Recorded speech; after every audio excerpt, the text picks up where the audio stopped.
Welcome to Varshini vlog. Varshini vlogல இன்னைக்கு வித்தியாசமான சுவையில் ஒரு மசாலா சாயை பார்ப்போமா. மசாலா டீங்க எப்படி செய்யலாங்கிறது பார்க்கலாம்.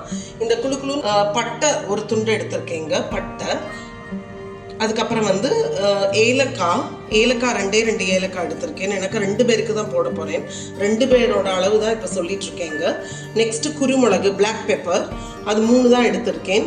நெக்ஸ்ட்டு லவங்கம் ஒரு 4 எடுத்திருக்கேங்க. சின்னதாக இருக்கிறதுனால, பெரிய லவங்கமாக இருந்தால் 2 எடுத்துக்கோங்க.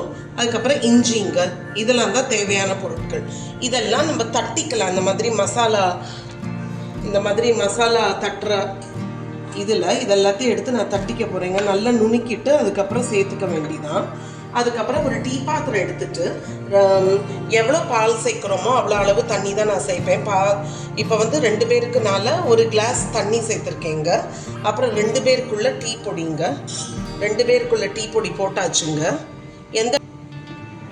நான் அடுப்பு லோ ஃப்ளேம் சிம்மில் தாங்க வச்சுருக்கேன். 2 பேருக்குள்ள டீ தூளும் 1 கிளாஸ் தண்ணியும் சேர்த்தாச்சுங்க. இது 2 பேருக்குள்ள டீ பொடியோட அளவு சொல்கிறேங்க. அதுக்கப்புறம் தட்டி வச்சுருக்கிற அந்த மசாலா இருக்கு இல்லையா, எல்லாம் நல்லா நசுக்கி வச்சாச்சுங்க. இந்த பாருங்கள், இந்த தட்டி வச்சுருக்கிற இந்த மசாலாவை உள்ளே சேர்த்துக்கலாம். இப்போ அடுப்பு லோ ஃப்ளேமில் வச்சாச்சுங்க. நல்லா இது கொதிக்கட்டும். இப்போ எடுத்துக்கலாம். நான் 2 பேருக்குனால எப்பவும் போடுற அளவு 1 ஸ்பூன் போட்டுட்டேங்க. 2 ஸ்பூன் சர்க்கரை. நல்லா கொதி வந்துருச்சு. இப்போ 2 பேர் அளவுக்குள்ள பால் இருக்கு இல்லையா, இந்த 1 கிளாஸ் தண்ணி, இதில் தான் 1 கிளாஸ் தண்ணி சேர்த்தேன். அதே அளவு பால் சேர்த்துக்கிறேங்க. நல்லா கொதி வந்துடுச்சு. இனிமேல் சேர்த்துக்கலாம்.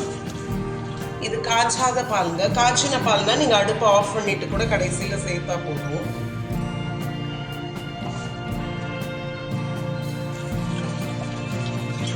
இப்படி நல்லா மிக்ஸ் பண்ணி விட்டுக்கோங்க. ஸோ தட் அந்த சர்க்கரை, டீ தூள் போட்டிருக்கிற எல்லா 5 இன்க்ரீடியன்ட்ஸ் எல்லாமே நல்லா கலந்து, மசாலா இன்க்ரீடியன்ட்ஸ் எல்லாம் நல்லா கலந்து வருங்க.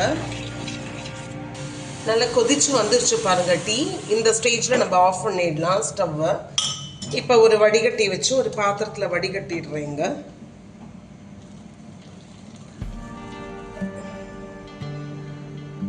இந்த மசாலேதார் சாய் இல்லாட்டி டீ ரெடி ஆயிடுச்சுங்க. மசாலா டீ இந்த இதே அளவுகளோட போட்டு பாருங்க. போட்டு பார்த்துட்டு கண்டிப்பாக கமெண்ட் பாக்ஸில் கமெண்ட் பண்ணுங்க. உங்கள் வர்ஷினி vlog சப்ஸ்கிரைப் பண்ணி வச்சுக்கோங்க, ஷேர் பண்ணுங்க.